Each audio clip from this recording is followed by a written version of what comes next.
जितेंद्र नाम का एक लड़का था जिसे पुराने महलों, पुराने घरों और जंगलों में घूमने का शौक था। इस शौक के कारण उसे उसके माता पिता हमेशा डांटते रहते थे। एक दिन जितेंद्र के पापा जी उसके रूम में आते हैं और देखते हैं कि वह कपड़े, कैमरा और सामान पैक कर रहा है। तभी उसके पापा जी बोल पड़े, जितेंद्र, कहाँ जा रहे हो? पापा, और कहाँ जाऊंगा, हिस्टोरिकल प्लेस और कोई नई जगह खोजकर वहाँ के इतिहास को देखूंगा। इसके बाद वहाँ पैरानॉर्मल एक्टिविटी को समझने की कोशिश करूंगा। तुमसे कितनी बार कहा है कि इन फालतू के झंझटों में मत पड़ा करो। किसी नेगेटिव चीज को छेड़ना अच्छा नहीं होता। पापा, ये मेरा शौक है, अभी नहीं करूंगा तो कब करूंगा? तेज बातों की आवाज सुनकर उसकी माँ भी आ जाती है। क्या हो रहा है? क्यों इतनी तेज गुस्सा हो रहे हो? और क्या होगा, पूछो अपने लाल से। खंडरों में जाएंगे भूत पकड़ने, अपनी जिंदगी से खिलवाड़ करने। यह सुनकर माँ गुस्से में, तू कहीं नहीं जा रहा है, कुछ आया कि नहीं समझ में? क्या कह रही हूँ मैं? अरे माँ, मैं अकेले थोड़ी न जा रहा हूँ, मेरे साथ दोस्त भी जा रहे हैं। अब बच्चा तो नहीं हूँ ना। जाने दो इसे, मानता ही नहीं, जब देखो मनमानी करता रहता है। अरे मैं जल्दी आ जाऊंगा, आप गुस्सा क्यों हो रही हो? अभी तक कुछ हुआ क्या जो आप अभी टेंशन ले रही हो? ठीक है, जा अपना ध्यान रखना, साथ ही कॉल करते रहना। माँ की बातों के साथ उसके पिता सर हिलाकर सहमति जता देते हैं। दूसरे दिन वह दोस्त राहुल और पंकज के साथ मध्य प्रदेश के बुरहानपुर से कुछ दूर एक हवेली में था। यार राहुल, बुरहानपुर से वो हवेली कितनी दूर है? पंकज बीच में ही बोल पड़ता है, मैंने सुना है कि उस हवेली में कोई साया है, क्या ये सच है?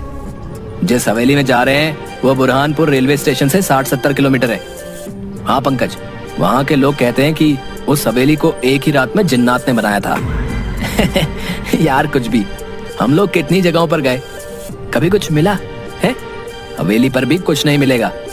मैंने सुना है कि वहाँ पर रखवाली के लिए किसी को रखा भी गया है। हाँ यार, सुना तो है। तुम दोनों की ये बड़ी खराब आदत है, तुम दोनों सुनी सुनाई बातों पर विश्वास करने लगते हो। चलो वहीं चलकर देखें कौन है जिन्नात।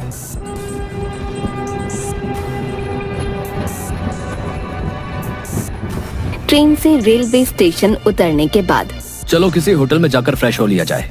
क्या यार, सीधे हवेली पर चलते हैं? नहीं यार, वहाँ कोई टाइम पर मिले ना मिले, पहले होटल में ही चलते ना। हाँ।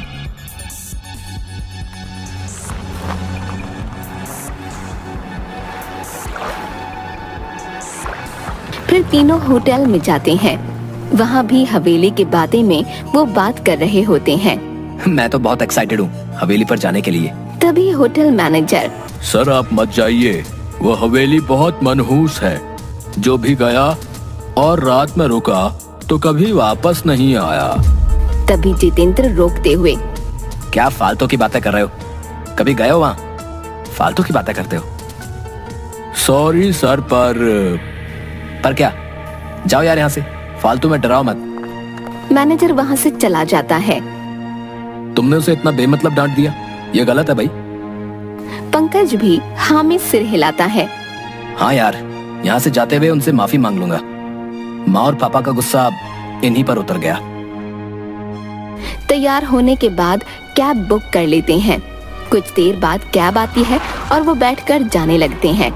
रास्ते में पंकज रुकने को कहता है।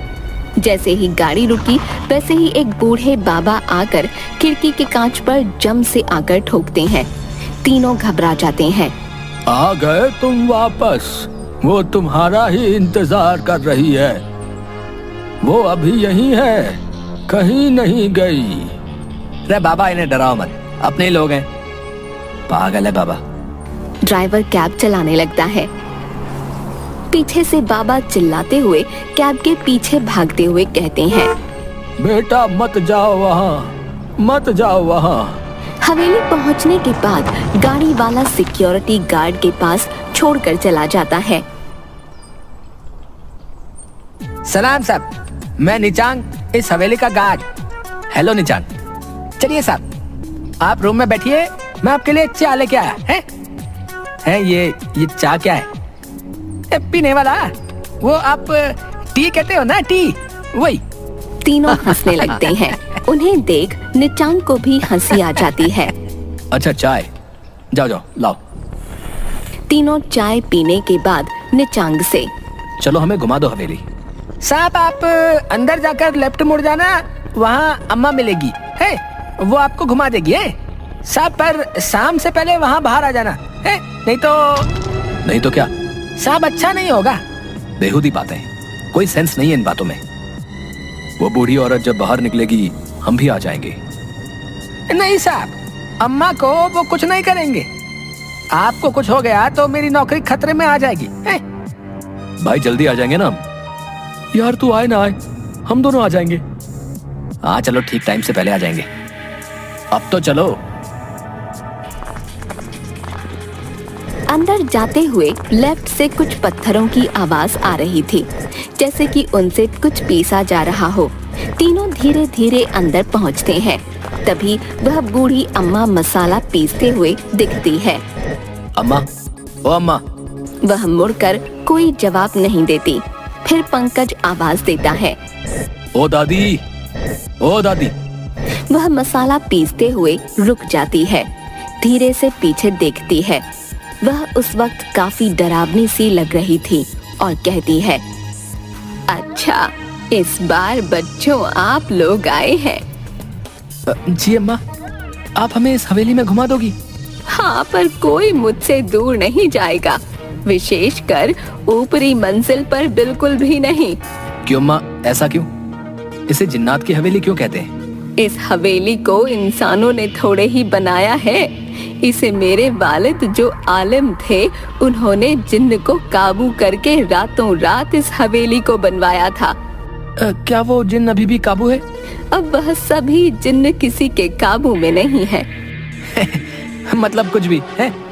अब थोड़े होते हैं जिन्न, अब मशीनों से 2 मंजिला मकान में साल भर के करीब लग जाते हैं। तो ये हवेली वो भी रात भर में? इम्पॉसिबल। मैं ऐसे नहीं मानता। मत मानो, वैसे जिन्न को आग से बनाया जाता है। वह जहाँ रहते हैं वह जगह काफी गर्म रहती है। इतना कहकर अम्मा मसाला लेकर अंदर चली जाती हैं और खाना बनाने लगती हैं। अरे यार, इन्हें तो काफी टाइम लगेगा, चलो हम ही घूम ले हवेली। अम्मा अंदर से सुन रही थी, तभी कहती है, बेटा आप ऊपरी मंजिल पर मत जाना और कुएं पर भी नहीं। अरे फालतू की बात है, चलो चलते हैं, कुछ नहीं होगा वहाँ। तभी जितेंद्र को कोई बच्ची दिखाई देती है जो दीवार के पीछे से झांक रही थी। तुम चलो, मैं आता हूँ। वह उस लड़की के पास जाकर पूछता है, तुम्हारा नाम क्या है? जरीन। वह अपने बैग की जेब से चॉकलेट निकाल कर देता है। जरीन चॉकलेट लेकर उसे उदासी भरी नजरों से देखती रहती है। आप यहाँ से चले जाओ। इतना कहकर उदासी के साथ वह वहाँ से चली जाती है। जितेंद्र को उसे देखकर बहुत अजीब लग रहा था। तभी बहुत तेज आवाज आती है, जैसे कि गहरे पानी में कुछ गिरा हो।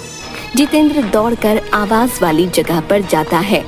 वह देखता है कि राहुल अकेला कुएं की दीवार पर बैठा था। वह राहुल से पूछता है, ये किस चीज की इतनी तेज आवाज थी? पंकज कहाँ है? इतने में पीछे से पंकज भी दौड़कर आता है। वो भी पूछता है, क्या हुआ? कुछ भी तो नहीं, बस इस कुएं में पत्थर फेंका था। इतने में पंकज घबरा कर कहता है, वो बूढ़ी औरत ने तो कुएं के पास आने के लिए मना किया था ना, तो तू यहाँ क्यों बैठा है? चल उतर जल्दी, चल यहाँ से। पंकज राहुल का हाथ गुस्से और जोर से पकड़कर वहाँ से दूर ले जाता है। पीछे से जितेंद्र कहता है, अरे यार, अगर वो वहाँ पर बैठ भी गया और उसने पत्थरों को फेंक भी दिया तो क्या हो गया है? इसमें कौन सी बड़ी बात हो गई? भाई मुझे यहाँ बहुत घबराहट हो रही है, आसपास बहुत अजीब सा लग रहा है। वॉशरूम की दीवार पर मेरी परछाई दिख रही थी। तभी एकदम से 2 बड़े हाथ मेरे गले की तरफ आ रहे थे। तभी पानी में कुछ गिरने की तेज आवाज आई और मैं तेजी से दौड़कर यहाँ आ गया। भाई तुम इन लोगों की बातें सुनकर ना वहम में आ गए हो। ऐसा कुछ भी नहीं है जैसा तू सोच रहा है। चलो अब हवेली घूमते हैं। जितेंद्र का ध्यान बार बार उस खामोश फितरत वाली बच्ची पर जा रहा था जो बिल्कुल कुछ नहीं बोल रही थी। उदासी भरी बेनूर आंखों से उसे एकटक देखे ही जा रही थी। ऊपर से पंकज को यह हवेली कई जगहों पर कालिख और काई जमी हुई दिख रही थी, जो कि काफी डरावनी लग रही थी। इसी के साथ राहुल का बोलना बिल्कुल बंद सा हो गया था। इस पर पंकज और जितेंद्र दोनों में से किसी का भी ध्यान नहीं जा रहा था। यार इन दोनों के बहकावे में नहीं आता तो यहाँ फंसता नहीं, बेमतलब आ गया इनके साथ यहाँ पर। कमरों में घूमते हुए पंकज की और जितेंद्र की नजर कमरों पर बनी नक्काशी पर जा रही थी। साथ ही वहाँ थके थके व बेमन से टिमटिमा रहे पुराने बल्ब जो कभी भी दम तोड़ दें। दीवार पर कई जगह जानवरों के सर लगे हुए थे, जिसके कारण हवेली काफी भयानक लगने लगी थी। ये जगह इतनी डरावनी और अजीब क्यों है? दूसरी जगहों पर इतना डर नहीं लगा था, पर यहाँ तो उल्टा मुझे ही ज्यादा डर लग रहा है। कुछ यहाँ जो पर्दों में छिपा है। धीरे धीरे वह वापस आंगन में बूढ़ी अम्मा के पास पहुंचकर उनके पास बैठ गए। जितेंद्र के मन में बहुत सारे सवाल आ रहे थे। वह आखिरकार पूछ ही बैठा, ऊपरी मंजिल पर जाना क्यों मना है? वह किसी को भी ऊपरी मंजिल पर जाने वाले को जिंदा नहीं रहने देते। आप इस सब पर विश्वास करती हैं? ये चीजें तो बस वहम होती हैं। मेरा बेटा भी नहीं मानता था, कितना समझाया, लेकिन होनी को कौन टाल सकता है। बेटा, आप इन चीजों को समझने की कोशिश करो। आपका एक साथी कहाँ है? पंकज और जितेंद्र दोनों उसे ढूंढने लगते हैं। इतने में वह जरीन लड़की जितेंद्र को मिल जाती है। वह उसे कहती है, आज बहुत भारी दिन है, आप कहीं नहीं रुकना। आप अकेले दोस्त के साथ वापस चले जाओ। मैं इस बच्चे की बात को क्यों नहीं समझ पा रहा हूँ। आखिर कहना क्या चाहती है? बेटा, आप क्या कहना चाहती हो? थोड़ी देर में आपका यहाँ से निकलना मुश्किल हो जाएगा। आप और आपका एक दोस्त, आप दोनों चले जाओ। जाने कब राहुल को ढूंढने ढूंढने में पंकज सबसे ऊपरी मंजिल पर पहुंच गया। उसे मालूम ही नहीं चला। उसे ऊपरी मंजिल के एक कमरे में काफी तेज रोशनी हो रही थी। उसने आवाज लगाई, राहुल तू है ना इस रूम में? मुझे डरा मत, कुछ बोल तो सही। अंदर से सिर्फ की आवाज आती है, जिसके कारण पंकज घबराने लगता है। इसके बाद वह जोर से चिल्लाता है, राहुल बाहर निकल जल्दी। पंकज की आवाज नीचे जितेंद्र के पास जाती है। वह समझ जाता है कि पंकज सबसे ऊपरी वाली मंजिल पर है। वह भी तेजी से ऊपर जाने लगता है। वह छोटी बच्ची उसे रोक लेती है। ऊपर पंकज गेट खोल लेता है और एक जोरदार चीख के साथ तेज रोशनी दिखाई देती है। फिर पंकज का शरीर धीरे धीरे नीचे आने लगता है, जैसे कि पानी पर तैर रहा हो। यह सब जितेंद्र की आंखों के सामने हो रहा था। एकदम से ये सब देखकर जितेंद्र वहीं बेहोश हो जाता है। जब वह आंखें खोलता है तो वो अपने आप को अम्मा के रूम में उनकी गोद में सर रखे पाता है। वह घबराकर बैठ जाता है और उठकर बाहर जाने लगता है। अम्मा उसका हाथ पकड़ लेती है।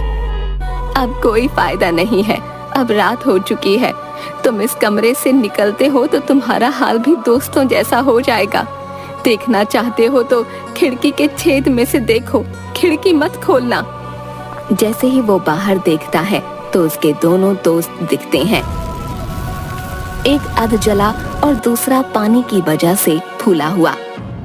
ये कैसे हुआ? मैंने तुम्हें रोका था और कहा था ऊपरी मंजिल और कुएं पर जाना मना है। जो ऊपरी मंजिल पर गया वो जल गया, जो कुएं के पास गया वह पानी की वजह से फूल गया। जरीन, वो बच्ची कहाँ है? कौन बच्ची? जो मुझे ऊपर जाने से रोक रही थी। नहीं बेटा, यहाँ पिछले 40 सालों से कोई बच्ची नहीं है।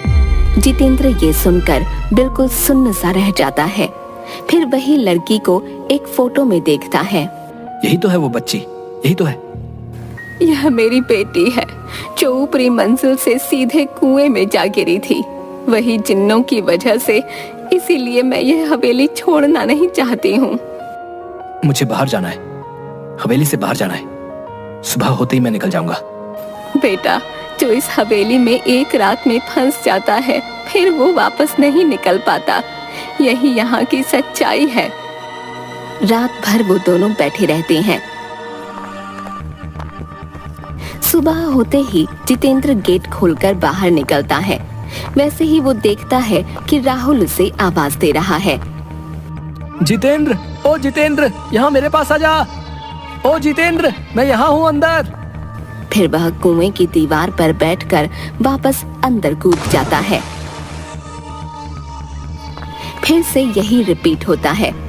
वह घबराकर मेन गेट खोलने की कोशिश करता है। वो गेट खुल तो जाता है, पर उसे गेट के उस तरफ वही दिखाई दे रहा होता है जो इस तरफ दिखाई दे रहा होता है। राहुल का कुएं में कूदना। कोई फायदा नहीं है बेटा, ये मेरे लिए हमेशा का है। बेटा अब बस कर दे। इतना कहकर अम्मा अपने काम में लग जाती है। जितेंद्र को उसके वही दोस्त बार बार दिखाई देते हैं। फिर उसे वही जरीन दिखाई देती है। वह उसे एक तरफ उंगली दिखाते हुए कहती है, जाओ, आखिरी बार और आखिरी मौका, अब और न मिले मौका। इतने में उसके सामने उसके दोनों दोस्त खड़े हो जाते हैं। दोनों साथ साथ कहते हैं, ये सब कुछ नहीं होता है। फिर दोनों जितेंद्र को मारने के लिए अपने हाथ बढ़ाते हैं। तभी वही बच्ची उसे बचाकर बाहर निकाल देती है। जितेंद्र बेहोशी की हालत में बाहर आता है और उसे वही बाबा मिलते हैं। बेटा, मैं कह रहा था, वो तुम्हारा इंतजार कर रही है, वो तुम्हें छोड़ेगी नहीं। वो बाबा हंसते हुए निकल जाते हैं। जितेंद्र जैसे ही आगे बढ़ता है,